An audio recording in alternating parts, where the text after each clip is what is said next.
Alright guys, it is Bryn. And Casey. We are here to talk about Ticket to Ride. It's part of our new Gateway Games series, which, Casey, what does that mean? So the term Gateway Games is referring to games that are easy to pick up and play if you've only played classics, stuck to the classics like Clue, Monopoly, Risk. These are 90% of my life. Yeah, these are easy to learn games that don't take a lot of time to learn, are easy to play, and introduce new mechanics of modern board games that'll help you branch into more complex games, because then you can relate back to these ones. Like, okay, I understand what tile laying is, I understand what roll and move or action point systems are. Okay, so we're getting into more complicated stuff? Yeah, so this is branching out from the simple, I roll a dice, move those spaces, and something happens. This is, you're strategically making decisions that affects the game, that everyone has the same opportunities to do as you do, not just I rolled better around the board of Monopoly, so I got all the good stuff. Gotcha. So we're kicking off the series with Ticket to Ride. Why did we pick this game? Ticket to Ride is a super popular game based from Alan Moon out of Europe. It's won tons of awards, sold millions of copies, all because it's a really easy to learn, still strategic European style game. In the game, you are just trying to lay trains connecting cities on the board and scoring points for them, and then whoever has the most points at the end of the game wins. Okay, you said it's more European. What does that mean? Most board games, based on where they're designed, are classified as an American style game or European style game. European style games tend to have less luck dependence and more solitary play styles where you're not directly conflicting with another player, unlike something like Smash Up, which is an American made game where you're directly attacking the other player, trying to eliminate them from the game. European is more playing your strategy of the game better than the other person to score. Gotcha. So you can cap on? Yeah. Cool. And I'm not normally a fan of European games, but Ticket to Ride is like such an easy game to play. It can be played by all ages.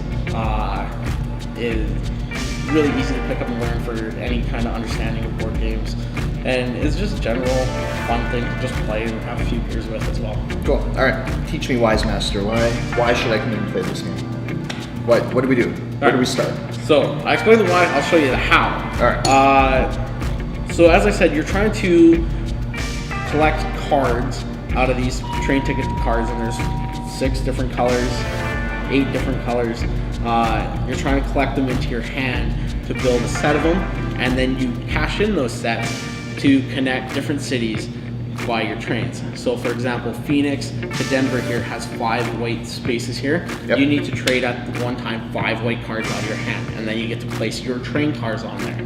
And once your train cars are on there, you've connected your train route from Phoenix to Denver. No one else can play there either. So while you're trying to collect cards to build like these longer train routes, your opponents are also collecting cards and placing their trains down. And they may block off paths you want to go to. So if I have to get from LA to Denver, I'm going to have to go around, cut through El Paso, go up, or go through San Francisco. Yeah, you can no longer take the Phoenix to Denver route. Okay. Where the cities you want to connect are decided by these destination tickets. And so at the start of the game, you are given 3 of these. Okay. And you will look at them and have to pick at least one to go with. And in the bottom right corner, there's a point value. So at the end of the game, if you've connected these 2 cities, you score those points. If at the end of the game you don't connect them, that's how many points you lose. Alright, so on my cards, I got like 5, 9, and 17. Why would I bother playing the 5 and not just go for the 17? So the bigger point ones are farther away. So they're going to take commit more trains, more routes. You'll have to complete them. There's different strategies of going just for the big ones or going for the little ones to score fast, easy points as well. Another strategy to go with when you're picking your things is try and find tickets that kind of align along the same route.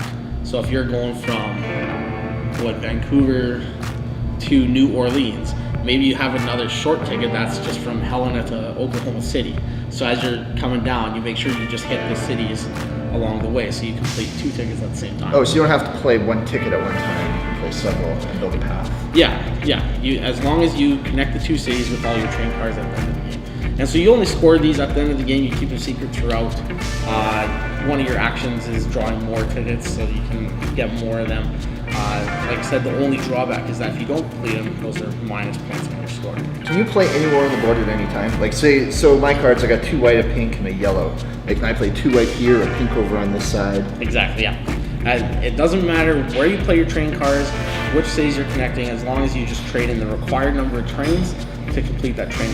It's another viable strategy that if you see someone is going from Vancouver down to Omaha and they've placed, they completed Helena and they've completed from Helena down to Omaha, and all they got to do is play one train from Seattle to Vancouver, you'd be like, oh, well, I'll just play this blue and I'll stick my train there. And I was like, knock on. But then you stop. So now they got to like detour around to other ways. Okay. So you can play that way as hindering your opponent.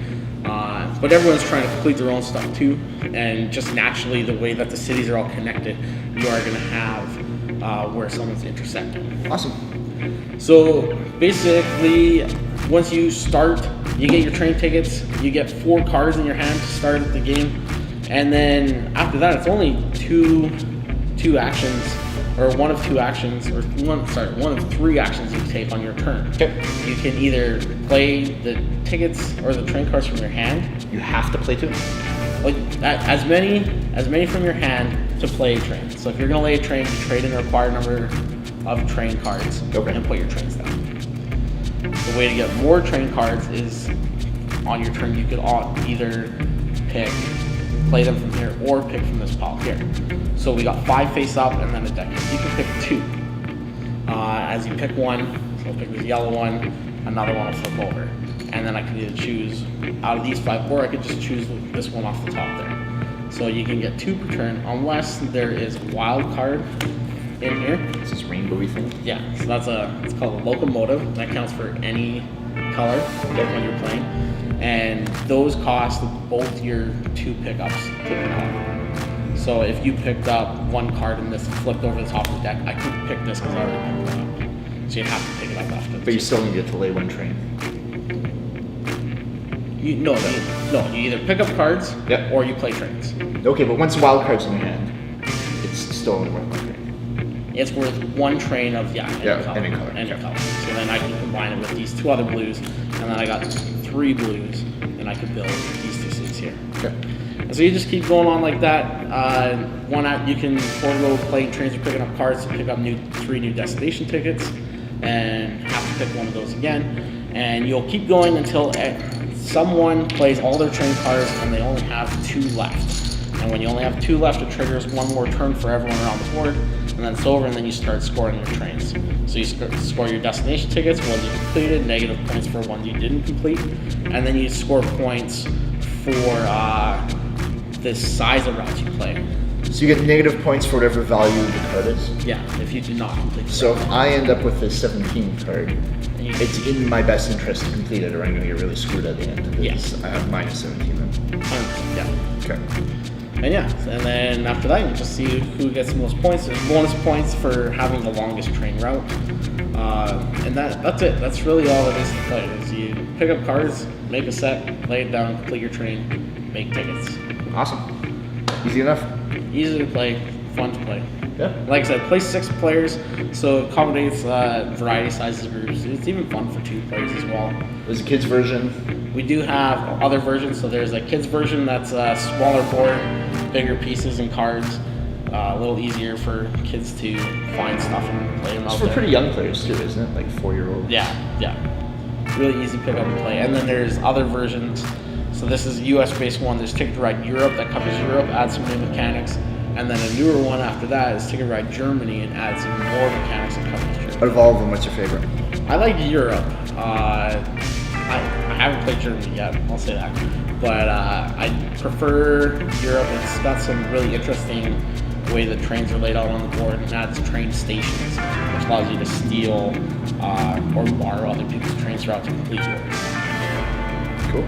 So yeah, come check them out. Ticket to Ride, great series, great gateway game. Alright, if you want to check out more of our Gateway Game series, make sure to subscribe to our YouTube channel. Catch you around.